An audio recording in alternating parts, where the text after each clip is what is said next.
नमस्कार मंडळी, आनंदी या मालिकेच्या आजच्या पुढील भागात आपल्याला असं पाहायला मिळालं, आता इकडे मालक साहेब त्या व्यक्तीकडे आलेले असतात आणि म्हणत असतात, आरतीचं आणि तुमच्या मुलाचं लग्न तर मोडलं, पण माझी अशी इच्छा आहे की आता तुमच्या मुलाने आनंदीशी लग्न करावं, असं आता मालक साहेबांनी सांगून मोकळे झालेले असतात. पण ती समोरची पार्टीसुद्धा या सगळ्याला आता तयार झालेली असते आणि पुन्हा एकदा पत्रिका वगैरे बघितली जाते.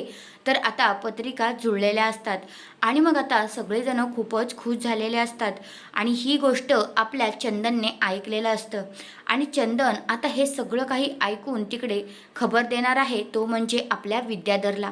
आणि आनंदीसुद्धा खुश असते की बापरे, म्हणजे मला तर कळतच नाही की त्याच मुलासोबत कशाला ना म्हणजे लग्न ठरवायचं, पण आनंदीचं आता त्याच मुलासोबत लग्न ठरवलेलं असतं.